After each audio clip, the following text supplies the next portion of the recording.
Voltamos a conversar com a professora da Faculdade de Nutrição, Manuela Miko Jomori, que veio falar sobre os perigos e também como ter uma alimentação livre de gorduras trans. Professora, minha geladeira já está vazia, a prateleira também. Agora, minha avó dizia que costumava cozinhar com gordura de porco. Fizeram ela trocar por margarina. Ela fez um ótimo negócio?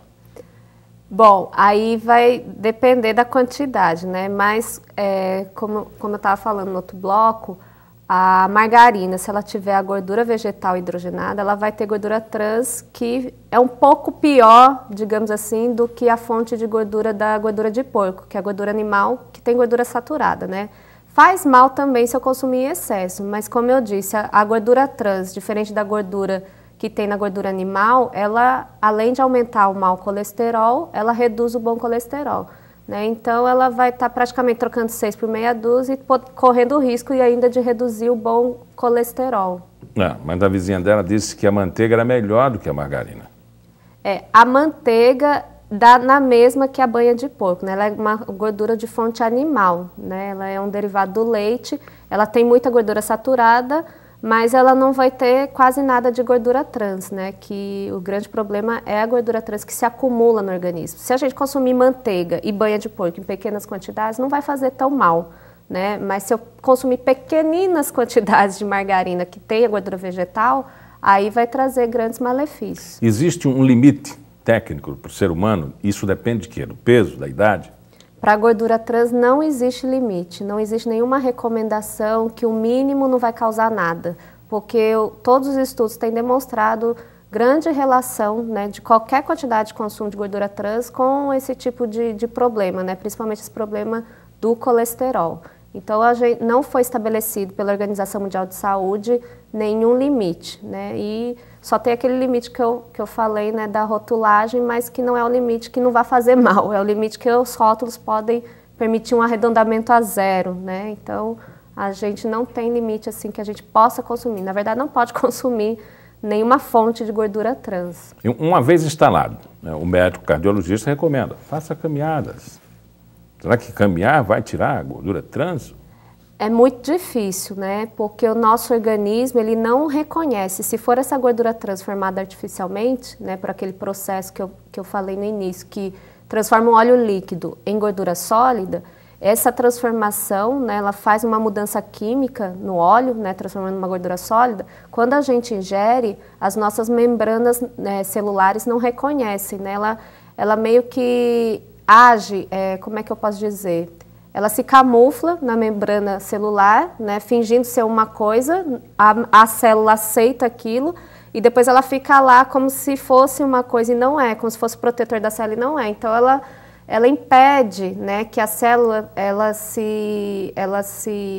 ela funcione normalmente, né? Então a membrana da célula é o filtro do nosso organismo. Então ela chega nessa membrana, né, faz uma barreira e ela não consegue absorver as coisas boas para o organismo, né? Então ela se camufla ali e fica, né? O nosso organismo ela não consegue eliminar com qualquer atividade física. A senhora falou também do colesterol bom, colesterol ruim. Ter gordura também em pouca quantidade faz mal? Não, a gente tem que consumir gordura, né, na nossa alimentação. A gente tem um percentual, no total de calorias do dia, a gente tem que consumir até 30% de gordura, né? E aí, desses 30%, a gente tem que selecionar a boa gordura, né? Que no geral são os óleos líquidos vegetais, né? O que a gente recomenda é o azeite de oliva, né? Mas o azeite de oliva é consumido na forma crua, sem aquecer, né? Então, numa salada, né? Você pode adicionar também, eu gosto de fazer peixe com azeite, mas se você bote no final do preparo, né, assou o peixe, bota no final para não estragar as propriedades que o azeite tem de bom, né? O aquecimento vai prejudicar, né, as boas propriedades que o óleo tem. E no caso, se for fazer uma fritura ou refogado, ainda utilizar o óleo de soja mesmo, né? Porque ele é mais estável a alta temperatura, né? Claro que é bom evitar as frituras, né, obviamente. E o óleo de canola, também ele é fonte de ômega 3, né, só que ele é extremamente caro em comparação aos outros óleos, né. Então, de vez em quando, se puder utilizar, é uma boa fonte, mas também evitar aquecer o óleo de canola. E o óleo de girassol ele não tem vantagens com relação ao óleo de soja, né? Então, ao mesmo tempo ele é muito mais caro que o óleo de soja, né? Existem controvérsias alegando que o óleo de girassol é bom, faz bem para a saúde, mas ele não tem vantagens com relação ao óleo de soja. O óleo de soja até um pouco melhor que o óleo de girassol. A senhora falou de complicações cardíacas, né, com relação ao equilíbrio da pressão, diabetes, talvez. Câncer, está na relação? Está. É outra doença, né, que também tem estudos demonstrando relação do consumo, né, de alimentos fonte de gordura trans com cânceres, diversos cânceres. Câncer de mama, principalmente, câncer de útero. E não é só as mulheres, né, o câncer de próstata também está relacionado, né. Então, é um problema seríssimo, né, que a gente tem que ficar de olho, né, não é só o problema do coração em si, mas o câncer também. Outras doenças que estão relacionadas com o consumo de gordura trans, né?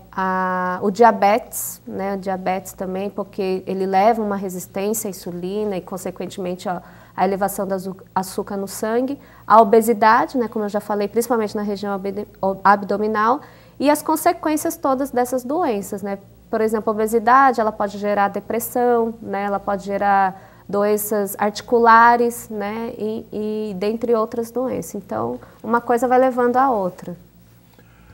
E vamos fazer mais uma pausa, mas voltamos daqui a pouco para continuar a nossa conversa com a professora Manuela Mica Jomori. Até já!